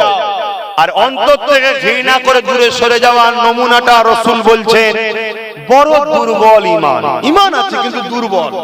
শুনছেন? এই ক্যাটাগরির প্রথম স্তরের ঈমান কি? অন্যায় দেখলে হাত দিয়ে রোকো। আমাদেরকে আল্লাহ হাতে পাওয়ার দিয়েছে না, দেয় না? এজরে বলে, আমরা যে কোনো সময় যে কোনো অন্যায়কারীকে চেঞ্জ করে দিতে পারি না, পারি না। কিন্তু ঠিক জায়গায় যদি কাজে না লাগায়, আগামী দিন ওটা ওই পাওয়ারটা আল্লাহ কেড়ে নেবে না, নেবে না? জোরে বলুন। দুটো চোখ দিয়েছে আল্লাহ, দেখার পরেও যদি কানা হয়ে ঘোরো, এই চোখ আল্লাহ কেড়ে নিতে পারে না, পারে না? তাহলে আল্লাহ একটা পাওয়ার দিয়েছে, সেই পাওয়ারকে কাজে লাগাচ্ছ না, তাহলে কেড়ে নিতে পারে না, পারে না? জালিমের মাথায় বুদ্ধি দিবে, জালিমটি ভোটার করবে। কথা মাথায় ঢুকছো? হ্যাঁ, বুঝো। যেমন বিগত কোন সরকার বলেছিল মাদ্রাসায় জঙ্গি তৈরি হয়, আমরা তার জবাব দিয়েছি না, দিইনি? জোরে বলে। আমরা জবাব দিয়েছি, তাই আমাদেরকে ঘাবড়ে এখনো সম্মান করছে, ঠিক না? অতএব যে জুলুম করবে তাকে জবাব দিতে হবে। অন্যায় দেখলে হাত দিয়ে রোকো। যদি হাতে রুখতে না পারি, মুখ দিয়ে প্রতিবাদ করো। মুখ দিয়ে প্রতিবাদ করতে না পারে, অন্তর থেকে ঘৃণা করো, তা না করে কেউ যদি সেই জুলুমটাকে সাথ দেয় তার ঈমান থাকবে? উদাহরণস্বরূপ কেন্দ্র সরকার ওয়াকফ আইন করছে মসজিদ মাদ্রাসার পক্ষে না বিরুদ্ধে? এটা অন্যায় না অন্যায় নয়? তাহলে এর বিরুদ্ধে হাত দিয়ে লড়তে হবে না হবে না? যদি হাতে ক্ষমতা না থাকে মুখ দিয়ে প্রতিবাদের দরকার আছে না নাই? যদি মুখে না থাকে অন্তর থেকে ঘৃণা করে দূরে সরে যাওয়া দরকার আছে না নাই? তা না করে কোনো মুসলমান যদি কেন্দ্র সরকারকে ভোট দেয় তার ঈমান আছে? আমি এটা প্রথম বলি, সেটাকে কেটে বাদ দিয়ে দিয়েছে, এটা দেয় না। কেন? চিটিংবাজরা আপনাদের কাছে আমাকে খারাপ করতে চাইছে, শুনছেন তো? আপনাদের কাছে প্রমাণ করতে চাইছে আব্বাস সিদ্দিকী বিজেপির বিরুদ্ধে নয়, বিজেপির পক্ষে। তাহলে এইটাতে দিলে তো প্রমাণ হয়ে যাবে আব্বাস তো প্রথম বিজেপির বিরুদ্ধে বলেছে। তাহলে ওটা দেয়নি, ওটাকে বাদ দিয়ে দিয়েছে। তারপরে আমি কি বলেছি? কেন্দ্র সরকারের বিরুদ্ধে লড়বো আর রাজ্য সরকার বলবে দিল্লি চলে যাও। তাহলে রাজ্য সরকার অন্যায় করলো না ঠিক করলো? তাহলে এর বিরুদ্ধে হাত দিয়ে লড়তে হবে না হবে না? যদি হাত দিয়ে লড়তে না পারি তাহলে মুখ দিয়ে প্রতিবাদের দরকার আছে না নাই? তা না করতে পারে অন্তর থেকে ঘৃণার দরকার আছে না নাই? তা না করে কেউ যদি একেও ভোট দেয় ঈমান থাকবে? কেন এও মসজিদ মাদ্রাসার বিরুদ্ধে না বিরুদ্ধে নয়? বোলডুজার যে দুর্গাপুরে মাদ্রাসা ভেঙেছে না ভাঙেনি?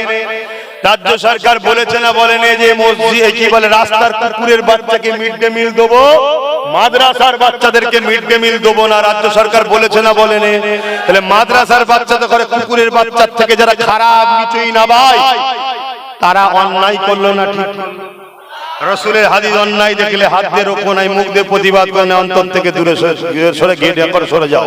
শুনছেন? রাজ্য সরকার বলেছে কোরআন শেষ হয়ে যাবে, আমার উন্নয়ন শেষ হবে, যে বলেছে না বলেনি? আপনারা কে কে মানেন কোরআন শেষ হয়ে যাবে? কোরআন শেষ হয়ে যাবে কেউ মানেন? এই জোরে বলেন কোরআন শেষ হবে। এ জাহান্নামী মরে কুকুর হয়ে ঢুকে যাবে, কিন্তু কোরআন শেষ, কোরআন শেষ। জোরে বলেন কোরআন শেষ। আল্লাহু আকবার। ভাইরা আমার, এ জিন্দেগি চিরস্থায়ী নয়, কোরআন চিরস্থায়ী। কোরআন হলো কালামুল্লাহ, আল্লাহর কথা। সেই আল্লাহর কথাকে যে শেষ হয়ে যাবে বলে তাকে ক্ষমা চাইতে হবে। যদি ক্ষমা না চায় তাকে যে সাপোর্ট করবে সে বেঈমান হয়ে যাবে, ঠিক না বেটা? আমি এই কথা বলেছি, আমি ভুল করেছি? তুমি মুসলমান দাবি করে মুনাফিক। তোমার মতো গাদ্দারদের জন্য আজকে আমার জাত মার খাচ্ছে। তোমাদের মধ্যে গাদ্দারদের জন্য আজকে ইমামদের সম্মান নাই। তোমাদের মতো গাদ্দারদের জন্য আজকে আমার কওমের বেটিদের ইজ্জত বাঁচছে না। শুনছেন না শুনেন? আমি এত কিছু বলেছি, বলার পরও আবার কি বলেছি? কেউ যদি মনে করে যে সবই বুঝলাম, বিজেপিকে রুখতে গেলে রাজ্য সরকারকে দরকার, এটাই তো রাজ্য সরকারের মাথা মানে আমাদের মাথায় ঢুকিয়ে দিয়েছে। রাজ্য সরকার বলেছিল না বিজেপিকে ফন্ডে নিয়ে এসে লড়বো? আনন্দবাজারে বলেছে না বলেনি? তার মানে বিজেপিকে বাংলায় এনেছে কে? ও নিজে স্বীকার করেছে না করেনি? এটা তো তার কথা, আমার কথা। রাজ্য সরকার বলেছে বিজেপি খারাপ, আরএসএস ভালো, বলেছে না বলেনি? আর আরএসএস ভালো। রাজ্য সরকার এইগুলো তো করিয়ে মুসলমানকে গোলাম বানাচ্ছে বিজেপির ভয় দেখিয়ে। শুনছেন না শোনেন? কথা শুনছেন? আজকে বলো, এর পরও আমি কি বলেছি সেটাও শুনে রেখে দাও। এর পরও বলেছি যদি মনে হয় একে দরকার, একে প্রথম যে ক্ষমা চাইতে বল। শুনছেন তো নাকি? কি বলেছি? ক্ষমা চাইতে হবে। আর শুধু ক্ষমা চাইলে হবে না, ক্ষমা চাওয়ার পর আমরা বুকা সরল মানুষ হয়তো সাথ দিয়ে দেবো, এসে 5 বছরে আরে অনেক ক্ষতি করতে পারে না পারে না। এজন্য ক্ষমাও যেমন চাইতে হবে, একটা পায়া ভাগও দিতে হবে। শুনছেন তো নাকি? মানে সরকারে তুই বস, কিন্তু আমার নির্ভর করে বস। 3টে পায়া তোর, একটা পায়া ইমাম সাহেব কি ধরুন বসিয়েছি আমরা রাজ্যে মাথায়, এই অসুবিধা আছে? আমাদের তো ধারণা ইমাম মানে নামাজ পড়াবে আর মুরগি জবাই করবে। আরে ইমাম তো ছিল আমার আমিরুল মুমিনিন খলিফাতুল মুসলিমিন ওমর ফারুক, ইমামতিও করেছে, অর্ধেক পৃথিবীকেও চালিয়েছে। জোরে বলুন সুবহানাল্লাহ।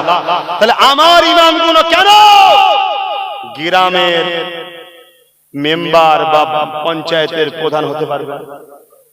এক কথা বলো, এ কি নাগরিক নয়? এর ভোট নাই? ওদিকে এক বাবা, এদিকে আরেক বাবা, সব বড় বড় পদে চলে যাচ্ছে, আর আমাদের মাথায় খোদার গজব ঢুকেছে। হুজুরের ছেলে কেন বলবে? একটু মাথায় ঢুকাও। এমন এক বাবা, যে বাবা বলেছিল মুসলমানের মেয়ে মারা গেলে কবর থেকে তুলে রেপ করবো, সে আজকে দেশের সিএম, রাজ্যের সিএম। লজ্জা নয় রাজ দেশের জন্য? এই কথা শুনছেন না শোনেন না? জাগো, আজ তো কেউ তোমার হয়ে রাত্রিরে দিনে ছুটছে, বোঝাচ্ছে। তুমি যদি আজ না জাগো, কালকে কেউ তোমায় জাগাতে আসবে না। যে জাতিকে জেগিয়ে লাভ নেই, শেষ হয়ে গেছে, শেষ হয়ে যাবে। শুনছেন তো? আসবে, ওই রকম আসবে। হঠাৎ করে দেখবেন মুসলিম দরদি হয়ে গেছে, হঠাৎ করে। তার মানে কি, জাল থেকে বেরিয়ে যখন গেছে, কমসে কম পুকুর থেকে বেরিয়ে না যায়, আমার লোককেই পাঠিয়ে দেবো, বলবো তুই ধরে নে, তুই ধরে নে, তুই ধরে নে। শুনছেন তো নাকি? হ্যাঁ, কেন তারও ব্যাক সাইড তো জানি রে বাবা। আল্লাহ নবী বললেন, পাহাড় সরে গেছে বিশ্বাস করো, মানুষ পরিবর্তন হয়েছে বিশ্বাস সহজে করো না, একটু দেখতে হয়, দেখতে হয়। তাই আসো, আমি তোমাদের ভালোবেসে বাঁচাবার চেষ্টাই বুঝাচ্ছি। কারো হাতে AK-47 আছে, তুমি তার মোকাবেলায় আমাকে খালি হাতে নেবে দিলে হয়? আমাকে তো একটা ঢাল দাও নাকি? হ্যাঁ, আজকে একটা লাঠি দিয়েছে ভাঙরের মানুষ, একটা, ওই একটাতে বাকি সবার ঘুম হারাম হয়ে গেছে। নয় জোরে বলো। তাহলে আজকে ওর সাথে যদি আরো গোটা 30 থাকে, লড়াইটা বাড়বে না কমবে? এইটুকু তো মাথায় ঢুকাও। একদিনে সব কিছু হয় না আমি জানি, কিন্তু কথা হচ্ছে এটাও জানি, যদি উপযুক্ত হয়, ও 1000 যদি থাকে তো কি হয়েছে, তার মোকাবেলায় 2-10 যদি উপযুক্ত থাকে, তাকে সাইজ করে দেওয়া যাবে। তো উদাহরণ হিসাবে বলছি, শেষ কথা আপনাদেরকে জাগাবার জন্য বলছি, খারাপ নেবেন না তো। একটা বাঘ বাচ্চা জন্ম দিয়েছে, দিবার পরে বেচারি বাঘটা মারা গেছে। বাঘের বাচ্চাটা কোথায় যাবে, ইদিক করতে করতে জঙ্গল থেকে বেরিয়ে পড়েছে, আর জঙ্গলের পাশে একটা ছাগল তার বাচ্চাকে লালন পালন করছিল। ওই বাঘটা এখন ওই ছাগলের পালে ঢুকে গেছে, সাথে সাথে ঘরে চলে গেছে। ছাগল বাচ্চাগুলো তার মায়ের বাটে দুধ খায়, বাঘ বাচ্চাটাও খায়। এইভাবে বড় হচ্ছে, বড় হচ্ছে, বড় হচ্ছে, বড় হচ্ছে। আর ছাগল বাচ্চাদের বড় হলে কি হয়, শিং দিয়ে গুঁতোয়। কথা বুঝে আসছে? এটা উদাহরণ দিয়ে বুঝাচ্ছে। এই শিং দিয়ে শুধু বাঘ বাচ্চাটাকে গুঁতোয়, আর বাঘ বাচ্চা শুধু বলে আমার দ্বারা গজা করে তোকে সাইজ করবো। এই বাঘের কোনদিন শিং হবে? ও শিংয়ের অপেক্ষায় আছে। খুব কথাটাকে মিলাবে আপনাদের সাথে। তো সেই জায়গাতে একদিন এখন ওই ছাগল, ধাড়ি ছাগল তার বাচ্চাগুলোকে লালন পালন করে ঘুরছে, ঘাস খাওয়াচ্ছে, আর বাঘ বাচ্চাটাও ঘাস খেচ্ছে আর ঘুরছে। দূর থেকে একটা বাঘ দেখেছে, জঙ্গলের হিংস্র বড় বাঘ দেখি, বলছি কি দেখছি আমি, এতগুলো ছাগলের সাথে একটা বাঘ আবার ঘাস খেচ্ছে না ছাগলকে, একই ব্যাপার। বাঘ একটা হুঙ্কার মেরেছে, হুঙ্কার মারলে ছাগলের বাচ্চাগুলো কি করবে ভাই? ছুটছে। আর এই বাঘ বাচ্চারা কি করছে? ইও ছুটছে। তখন বাঘটা ছুটে এসে থামিয়েছে। যখন থামিয়েছে, এ ভয়ে কাঁপছে বাঘ বাচ্চাটা, তখন ইও জন হয়ে গেছে। এ এত জন যে থামিয়ে ওকে ফেলে ফেলবে, কারণ জন বয়স তারও শক্তিশালী, উঠেবার বুড়ো হতে যাচ্ছে। দাঁড় করিয়েছে। এই তুই ছুটছিস কেন, কাঁদছিস কেন? বলছে না, আমায় ছেড়ে দেন, আমায় ছেড়ে দেন। তখন এই জঙ্গলের বাঘ বুঝতে পেরেছে এর হাকিকাতটা জানে না কে। দেখে নিয়ে গিয়ে বলছে চ নদীতে পানি খাবি, চ। সারা জীবন বাটিতে পানি খেয়েছে, ও কেন বলছে নদীতে যা। ছাগল কোথায় পানি খায়? তো কিছুতেই যাবে না। আর জঙ্গলের বাঘ হুঙ্কার দিচ্ছে, মেরে ফেলবো, চ। যেই জঙ্গলে নদীতে গিয়ে মুখটা দিয়েছে, আর পানিতে কি দেখছে ভাই বলুন? নিজের চেহারাটাকে দেখছে, আর দেখছে আর ভাবছে যে আমায় তাড়া মারছে, আমি তো হুবহু তার মতো দেখতে, বোন তার থেকেও আমার শক্তি বেশি। ও আমায় হুঙ্কার দিচ্ছে আর ওর হুঙ্কারে সব ছাগলগুলো পালালো। এতদিন আমি গুঁতো খেচ্ছিলাম, ব্যাপারটা কি? এর ঘরটা কেটে গেছে, এর পানি খাইনি, উঠেই একটা আকাশ মুখো একটা মেরেছে গর্জন। মারতেই ওই বাঘ বুঝতে পেরে গেছে যাক আমি সাকসেসফুল। শুনছেন? তখনও বলছে শোন, ঘাস খাওয়া তোর কাজ নয় আর গুঁতনো তোর কাজ নয়, থাবা মারা তোর কাজ। মাফ করবেন, আমি কাউকে কিছু ছোট করছি না, বড় করছি না, শুধু আপনাদেরকে বুঝাবার জন্য উদাহরণ দিচ্ছি। আপনারাও কারো কারো পাল্লাই পড়ে ছাগল বাচ্চাদের সঙ্গে থেকে এই ছাগল বাচ্চা টাইপের হয়ে গেছে। কথা বুঝে আসছে? এজন্য আমি আপনাদেরকে জাগাতে এসেছি। আপনারা হলেন সালাউদ্দিন আইবির উত্তরসূরি, আপনারা হলেন খালিদ বিন ওলীদের উত্তরসূরি, আপনারা হলেন মোহাম্মদ বিন কাসেমের উত্তরসূরি, আপনারা আশফাকুল্লাহ খানের উত্তরসূরি, হাফেজ তিতুমীরের উত্তরসূরি। আমরা ব্রিটিশদের ঘরে ভয় পাইনি, আর ব্রিটিশদের চামচাদের ঘরে কেন ভয় খাচ্ছেন? ওঠাও, জাগাও, একবার গর্জন মারো। আচ্ছা আচ্ছা ছাগলের বাচ্চা সব গায়েব হয়ে যাবে, ঠিক না বেঠি? জোরে বলো ঠিক না বেঠি? আল্লাহু আকবার। অতএব ডায়ে নয়, বায়ে নয়, সামনে নয়, পিছনে নয়, একটাই মকসদ তৈরি করো। ভাই বলে মানেন তো? ছেলে বলে মানেন তো? একটাই মকসদ তৈরি করো। কোনো কিছু বুঝি না। নবী ঘরের ছেলে দাদা পীরের আওলাদ যখন নেবেছে দেশ সেবা করতে, রাজ্য মাস সেবা করতে, সর্বধর্মের গরিবের হয়ে কথা বলছে না বলেনি? ও কি মসজিদ মাদ্রাসা দেখিয়ে রাজনীতি করছে? ও ধর্মলে রাজনীতি করছে? রাজনীতি ধর্মলে মোদি করে আর মমতা করে। ও মন্দির বানাচ্ছে, ও বানাচ্ছে। উপরন্ত ওর থেকে ভয়ানক কাজ এ করেছে কি? প্রসাদ খেয়েছে রেশনের দ্বারা। এই প্রসাদ খেলে ঈমান থাকবে? প্রসাদটা আমার অন্য ভাইদের কাছে পছন্দের, আমাদের কাছে তো পছন্দ নয়। যেমন গরুর গোশত আমাদের পছন্দ, অন্য ভাইদের কাছে পছন্দ। তাহলে তাকে কি আমার উচিত হবে নুকি খাওয়ানো? তাহলে এত বড় অন্যায় করেছে না করেনি? তাহলে বলুন এরা আমাদেরকে মুশরিক বানাতে চায় না চায় না? তাহলে ভাবতে হবে এরা কারা। এই জায়গায় দাঁড়িয়ে থেকে একটা কথা আমাকে সাক্ষী দিও। আমার অন্যান্য সিলসিলা, অন্যান্য জামাত টামাত অনেক ভাই আছে, আমি আবার বলছি, তোমার সঙ্গে আমার যদি কিছু মতনৈক্য থাকে, কাউসার তো কোনোদিন মাইক ধরে কারো বিরুদ্ধে বলেনি। কি ভুল বলছি? আজ অমুসলিম বিপদে পড়লে তার পাশেও যাচ্ছে, সবার পাশে যাচ্ছে। আমি একটাই তোমাদের কথা বলবো, বাঁচার স্বার্থে, মসজিদ বাঁচাবার স্বার্থে, অধিকার পাওয়ার স্বার্থে কোনো কারো কথা নয়, ডায়ে বায়ে কারো দিকে নয়, নওশাদের সাথ তোমাদেরকে দিতে হবে। কারা দিতে চাও আরো একবার সাক্ষী দাও। কথা ঠিক তো নাকি? হাত লম্বা করে তোলো, রাজি তো? এখন কারো মাথায় ঢুকছে না তো হুজুর এই সর্বনাশ, আপনি জলসায় এসে হিসাব করছেন কেন? মাথায় ঢুকছে?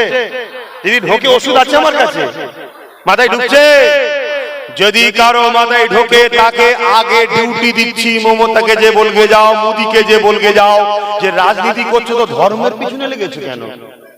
আগে ওদেরকে যে বলো, যখন রাজনীতির নেতারা আমার মসজিদে হাত দেবে, রাজনীতির নেতারা আমার কবরস্থান মাদ্রাসায় ঈদগাহে হাত দেবে, রাজনীতির নেতারা যখন আমার ওয়াকফে হাত দেবে, তখন আলেম উলামা পীর পীরজাদাদের দায়িত্ব তাদের রাজনীতিতে হাত দেওয়া। তবেই তারা চিৎকার চেঁচামেচি করবে যে হুজুর মানুষ, মৌলভী সাহেব মানুষ এখানে কেন? তখন আমরা বলবো তোর ডিউটি তুই কর, আমার মসজিদের ইমামতি আমি করি। ঠিক তো নাকি? অতএব তুমি তোমার জায়গা অতিক্রম করে, রেড জোন ওভারটেক করে, তোমার সীমানা ওভারটেক করে আমার ধর্মে যখন হস্তক্ষেপ করেছো, আমার মতো পীর পীরজাদা, মুফতি, মাওলানা, আমির, হযরত সাহেব সবার উচিত জাতিকে জাগানো দরকার আছে না নাই? লক্ষ লক্ষ লোক নিয়ে, হাজার হাজার লোক নিয়ে, কোটি কোটি লোক নিয়ে বড় বড় জনসভা করে কোন মুসলমান যদি, কোন পীর যদি, কোন আমির যদি, কোন শায়েখ যদি আজকে ওয়াকফের বিরুদ্ধে না কথা, ওয়াকফের পক্ষে দাঁড়িয়ে জালিমদের বিরুদ্ধে যদি জাতিকে না সজাগ করে, তাহলে জানতে বাধ্য হব এরা ধর্মের নামে ইসলামের কলঙ্ক ছাড়া অন্য কিছু নয়। ঠিক না বেঠিক? কেন মসজিদ তো সবার, মাদ্রাসা তো সবার। কমসে কম মসজিদ মাদ্রাসা দুশমনদের বিরুদ্ধে তো বলো। আমি শেষ করছি তার আগে একটা ছোট্ট কথা। তোমাদের 10 জন এক জায়গায় হয়েছে, ধরো এই 10 জন এক জায়গায় থাকার শক্তি বেশি না কম? এই শক্তিটাকে টুকরো করার জন্য নতুন নতুন আরো দল খুলে দেওয়া হবে, যে মুসলমান না এক হয়ে যায়। কেন? আজ নওশাদের পিছনে শুধু মুসলমান নয়, আদিবাসীরা আছে, দলিতরা আছে, মতুয়ারা আছে, তারা সবাই নওশাদ খান ভালোবাসছে না বাসে না? তাহলে অনেকে তো ভাবছে নওশাদ যে জায়গায় যাচ্ছে, যদি এরা সম্পূর্ণ সাথ দিয়ে দেয় তো আগামী দিন তো একদিন বাংলার ক্ষমতায়। এই কথা বুঝছেন না বুঝেন না? এই জন্য চাইবে টুকরো করে দাও, টুকরো করে দাও।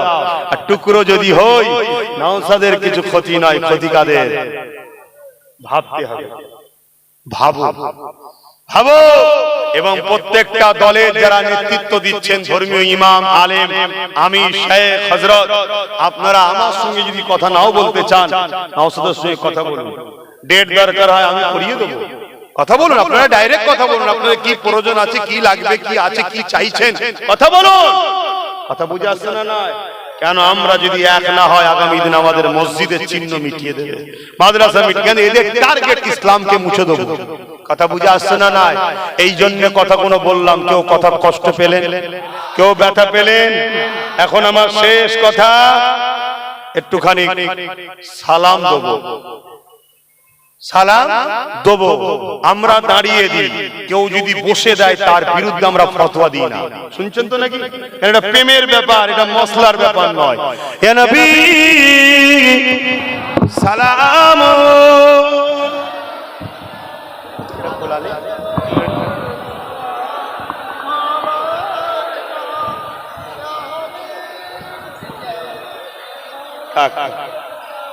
ওখানে দেখতে পাচ্ছি কি হলো?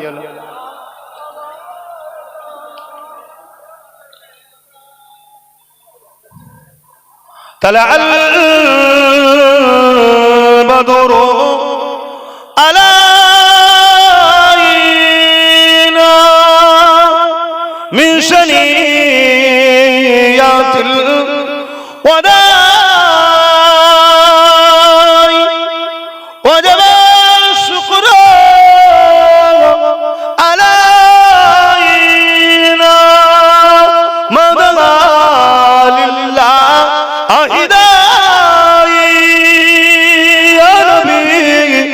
سلام يا رسول سلام يا حبيب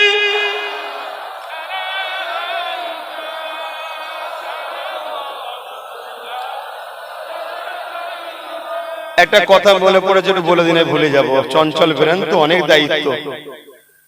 আমি নলেজ সিটিতে স্কুল চালাচ্ছি, আপনারা নিশ্চয়ই জানেন। এতিম যদি কোনো বাচ্চা থাকে আমার সঙ্গে যোগাযোগ করান, তাদের সম্পূর্ণ থাকা, খাওয়া, পড়া ফ্রি। তবে এটা মাদ্রাসা না, এটা জেনারেল লাইনের শিক্ষা, মডেল এবিএস মডেল স্কুল। কথা বুঝে আসছে? আমাদের আলেম দরকার, হাফেজ দরকার, কিন্তু সব আলেম হবে?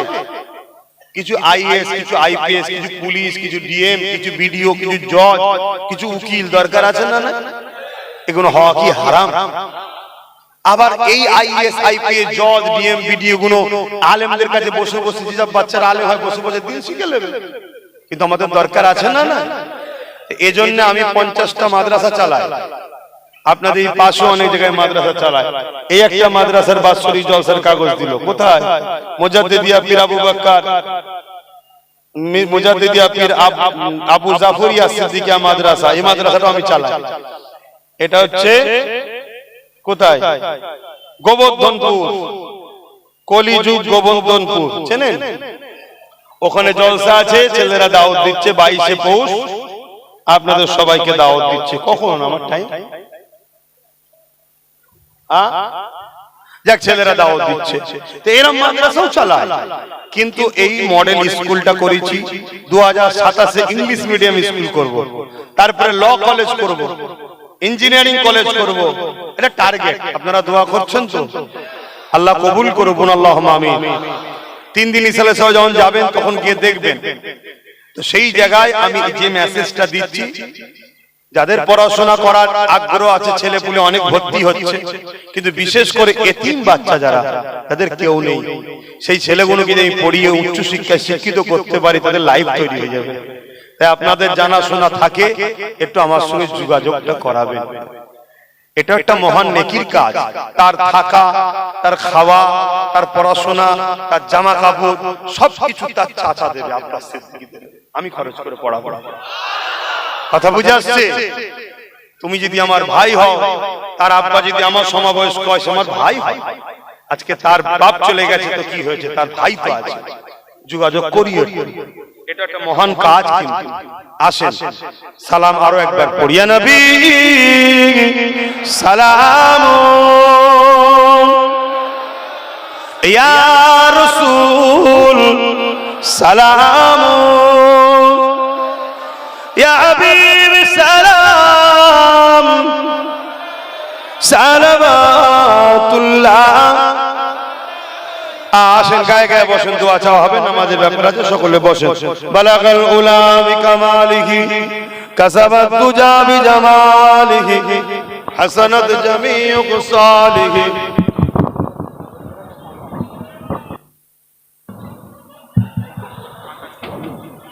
সম্ভব ভাইরা আমার, আহলে সুন্নাত ওয়াল জামাত কমিটির পক্ষ থেকে এই মাহফিল করেছে। তা আপনাদের জন্য কি তাবারুক করেছে, সে তাবারুকটাও দিতে থাকবে। আর এই মাহফিলটা হোক, আপনারা চান তো নাকি? বেঁচে থাকলে আপনারাও আসবেন ইনশাআল্লাহ। আমিও যদি আসি অসুবিধা আছে? আরে আমি তো হুজুর হুজুরই থাকবো, চিন্তা করছেন কেন? কিন্তু আমার ভাইটাকে দিয়েছি, তুই ওইদিকে থাক। কথা বুঝে আসছে তো? সেই জায়গাতে একটুখানি ছেলেরা যাচ্ছে মাহফিলে, যার যা খুশি একটু শরীক হয়। আপনারা আমার আব্বা সমতুল্য হন, ভাই সমতুল্য হন। পর্দার আলে মা বোন গুণ আছে, শুনছে তো তারা নাকি? আমার মা বোনেরাও রয়েছে। আম্মা বোনেরা 1000-1200 টাকায় বিক্রি হবেন না। ওই বিহারে ভোট হয়ে গেল, বিহারে চাদর দাঁড়ান, এটা শোনার কথা আছে একটা, ভুলে গেছি বলতে, বলবো তো। ওই বিহারে যখন ভোট হলো, কিছু ছেলে মেয়ে দেখেছি মুদির মিটিং এ খেয়ে খুব নাচছিল, দেখেছেন আপনারা? তারপরে আবার তারা কাঁদছে। मीडिया जिज्ञासा करছে क्या बात है, क्यों रो रहे हो? बहुत तो बढ़िया डांस लगाए थे, आज क्यों रो रहे हो? बोलছে अरे यार 10,000 रुपया दिए थे, मैं पैसा लेके भाजपा को वोट दे दिए, अभी भाजपा लोग जीत के हमारा ही घर तोड़ रहे हैं। মানে 10,000 টাকা দিয়েছিল, নেচেছি আর ভোট দিয়েছি বিজেপি কে, এখন তারা জিতে আমাদের ঘর ভাঙছে। কাল তোমাদের দশা ওটা হবে যিনি ভোটকে বিক্রি করো। আমার মা আমার বোনেরা 1000-1200 টাকায় বাচ্চার ভবিষ্যৎকে নষ্ট করেননি। বাচ্চাকে শিক্ষিত করো, বাচ্চাকে চাকরির ব্যবস্থা করো, তবে বাচ্চা তোমার গর্ব হবে। কথা বুঝে আসছে তো? যাও যাও, যার যা খুশি দাও, ছেলেরা দাও, তাবারুক দাও, আর বাকিরা তেলাওয়াত করেন, দোয়া চাওয়া হবে। প্রতি শুক্রবার দিন দরবারে থাকি, আর প্রতি শুক্রবার দিন একদিন মিস হয়ে যায়, 7টা থেকে 7:30টায় এই লাইভে বসি। আমি লাইভে বসি পিএবিএস ইউটিউবে আর পীরজাদা এমডি আব্বাস সিদ্দিকী পেজে লাইভে বসি। দুদিন পরে সবারটাই বসবো, তোরা যাবি তো? হ্যাঁ, দুদিন পর থেকে সবারটাই বসবো, যে যা প্রশ্ন করবেন উত্তর দেবো। কথা বুঝে আসছে না? প্রতি শুক্রবার দিন সন্ধ্যে 7টা থেকে 7:30টায় বসি, লোক প্রশ্ন করে, আমি উত্তর দিই। আপনারাও প্রশ্ন করবেন, উত্তর দেবো। ওই লাইভ গুলোকে ফলো করবেন, অনেক কথা ওখানে প্রশ্ন উত্তর হয়, অনেক জিনিস ঘটে সঙ্গে সঙ্গে সেটা বলে দেওয়া হয়। আপনারা যান, এইদিকে কে আছে যান। খবরদার পয়সা কেউ টুপিতে তুলবে না, টুপি পয়সা তোলার জিনিস, ওটা নবীর সুন্নাত। দরকার হয় তো সোয়েটার খুলে ফেল, নবীর সুন্নাত। এটা সুন্নাত নিয়ে ছেলে খেলা করলে ঈমান চলে যাবে, এটা নবীর পছন্দ, মাথায় রেখে দেবে। সকলে তেলাওয়াত করেন।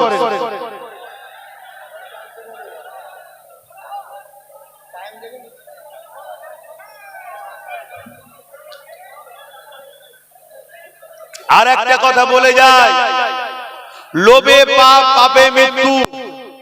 মুসলিম ঘরের ছেলে, তোমাদেরকে শেষ করার জন্য ইসলাম বিদ্বেষীদের চক্রান্ত, তোমাদেরকে জুয়া, মদের আড্ডা, লটারি, বিভিন্ন জিনিসে জড়িয়ে দিতে চাইছে।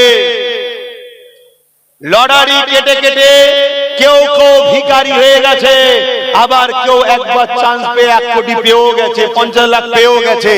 এই 50 লাখ যে পেয়েছে, সে যদি ওই টাকার 50 পয়সাও খায়, হারাম হারাম হারাম। আল্লাহ তাকে এমন একটা বিষপুরা ছেলে দেবে, বুড়ো বয়সে বক্সিং মারবে বাপকে দাম দাম করে, আর পরকালে জাহান্নামে যেতে হবে। কি গো, আমার কথা খারাপ লাগে? লটারি হালাল না হারাম ইসলামে? এই জোরে বলো।